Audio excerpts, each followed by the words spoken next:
Brilliant. Let's move on to the next question. Rishi Sunak celebrated being Prime Minister for 100 days by doing an interview with Piers Morgan, which personally I thought was quite brave. How do you think his first 100 days went? Was that a success or was it a failure? I think it's a disaster. I think that the reason is perception. In politics, perception is almost everything. And I think he's got, the perception is there's a party out of control in terms of senior figures. The Zahawi thing was extremely damaging, as was the Gavin Williamson thing. People forget about that, and we've got the Dominic Raab thing going on right now, although he deserves due process. I always say that, people deserve due process. But you know what I think his biggest problem is? I think people see him as quite weak. And once a leader is perceived as weak, you're in very, very bad territory. Okay? He had the chance in that first 100 days to stamp his authority on the Conservative Party and on the country and present himself as a strong leader with a vision for the future of the country. So under the radar screen, it's possible that inflation will continue to fall, right? And he will try and claim that his and Jeremy Hunt's policies are responsible for that. And I guess, you know, they will deserve an element of credit for that if inflation does continue to fall. But the big picture is that the Conservative Party, I mean, Liz Truss's interview today, it's more exemplification in public of the massive divisions within the party. Yeah, they've got this sense of arrogance and being out of touch. We can do what we want. The public are struggling, they're in pain, they're going through a lot of challenges, it's really tough out there, but we at the top can do what on earth we want. And that's the Conservative Party's biggest single problem. Unfortunately, Rishi, in his first 100 days, has not turned that perception of the current Conservative Party around. In fact, let's be honest, he's not just not turned it around, it's got 10 times worse. So he's not seen as decisive, he's not seen as strong. I think he's quite liked, if I'm honest. I don't think people intensely dislike Rishi Sunak, as they you know, I mean, it's other politicians. He's more neutral. He's not a Marmite politician. But the perception of being weak is very, very dangerous. David, what do you think? It's interesting, Adam, when he first terms it a disaster, when you say he kept coming from Liz Truss, which he thought was reckless and all sorts, and he's got to be better than that, I would have thought, in your eyes. The 100 days was the big opportunity to turn things around. That's why it's a disaster. It's not only not got any better, it's got worse for the Conservative Party. You must know that as a Conservative. Well, look, let me say, I told you before that I voted for Liz Truss, so obviously I'm not pleased that Sunak's in post, I'll be honest with that. Yeah. I think I'm not happy with how he treated Boris in the first place. I didn't vote for him. I think it's a bit of skullduggery how he got in there. In any way, just sort of, it was you know, behind the members' backs. It was sewn up and stitched up in the Conservative Parliamentary Party to get him in there. So he's not my choice of Prime Minister anyway. His policies we've discussed. I'm much more of, you know, well, not Trussonomics. Well, that's completely discredited. But her idea is the growth and the boosting investment and that sort of stuff. Tax cuts. That's more of a Conservative policy, which I identify with much more closely. Like I say, Sunak is almost a centrist at the moment. What he's doing. There's a Zahawi thing. I've got to say this. Clearly, you know, what he did was wrong. The report found that's it. But people rarely mention this fact. The fact that it was leaked, and again, Ivan, by the civil service.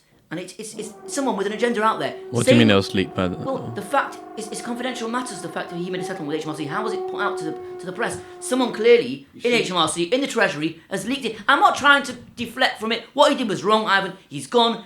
I think Sunak did the right thing, gave him the prison. It was expedited, it was very quick. Did it, he's gone. Same with even Rishi Sunak's wife. Last year was what's the point of the point these things are getting leaked and on these at this point, and that is inherently wrong. And it's shocking that in the civil service we run, people will leak highly confidential matters. And I'm not trying to justify any of these things, but it is very wrong. But back to the main question: how is first 100 days? Let's give Ivan a chance to respond to that. I agree with David. Of course, leaks are regrettable, but let's be clear. Regrettable. Let's be clear about it. Regrettable.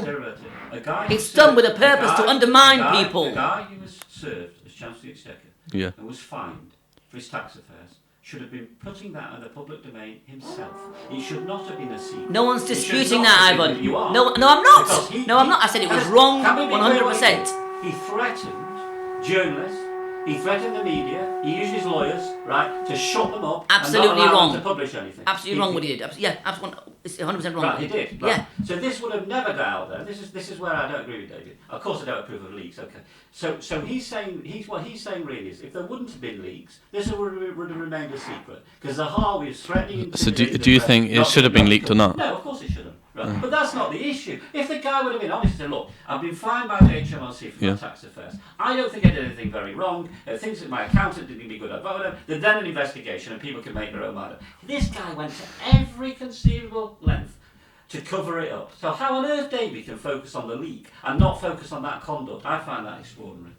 I've said it clearly, the conduct was wrong. He's gone. That's what happened. But I'm coming back to the point I made about distrust and not trusting the establishment because it's stuffed full with left-wing people who are out there to. It's no conspiracy theory, Ivan. No. Now Corbyn will be laughing this. The markets are left-wing. We're told now. Ivan, I've said that a number of times. The markets are the markets. The markets are not left-wing.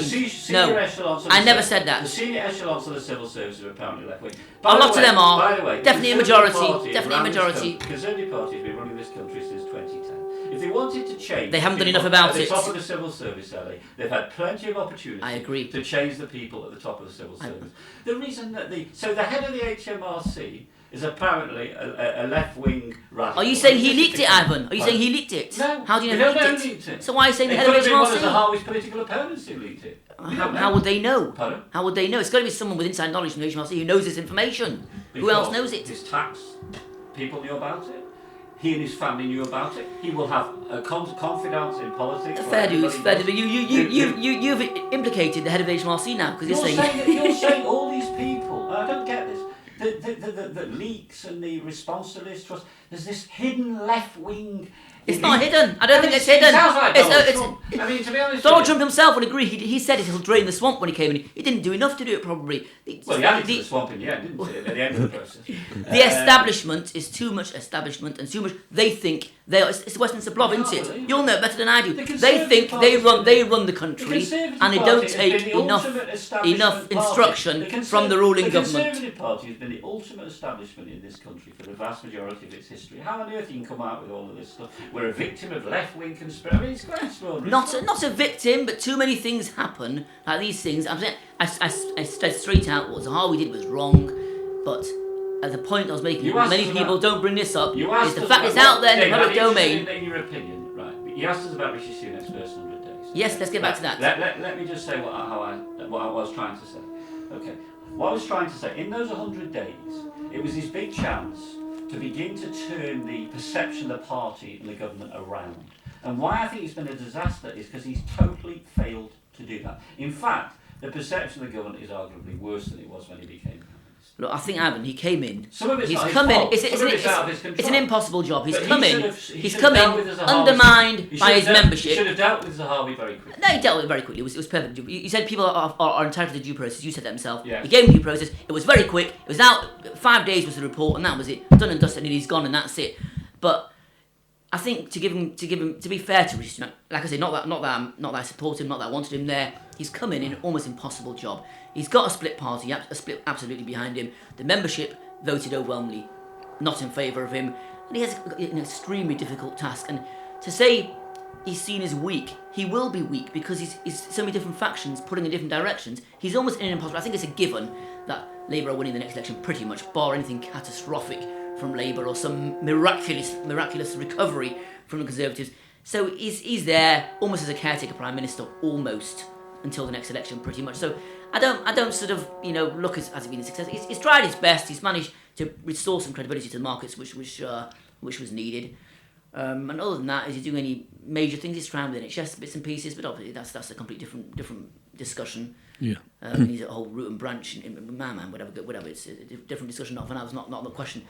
So I mean, he's just driving along. There's nothing doing. He's just there. Yeah, 6, 7 out of 10. I don't think he thinks he's going to win the next election. I think so. Like I say, he's almost like a caretaker prime minister. Unfortunately, it is what it is. But that's the way politics will meander along for a year or 18 months. However long it gives till he calls an election, and that'll be it. But I think also, even had it been going very well, I think Ivan, you all know, politics is cyclical more than anything else. And for the Conservative Party to have been in power, by the next election would it be 14, 15 years? It does not happen. I think in history it's never happened apart from 5 elections at a time. Blair and Brown came in 97. People thought they'll be there for a lifetime. And what happened by 2007? They were infighting, and by 2010 they were out. So that's what happens. I don't think any parties had a longer time of power. Had Boris had a massive majority only 3 years ago, they've completely thrown it away. That is completely untrue, David. In this context, No. Boris Look had at a massive majority The Labour Party was unelectable. Boris had a lot of goodwill, a massive majority, and they have thrown it away in the last 3 years in the most extraordinary way. So to say it's purely cyclical and it happens anyway, and it's nothing So to do with the way the Conservative Party you'll say behave, I can't accept that. Labour you'll say Labour lost because of the 08 financial crash. Pardon? You'll say Labour lost because of the 08 financial crash. The So things Labour happen. Party- Otherwise, they'll go on the forever. Labour So we had Party- COVID. That's what the happens. Labour- Be it what it is, it has not happened in history, Ivan, that a party won 5 elections in a row, and therefore it could be because of external factors, could be because of internal factors.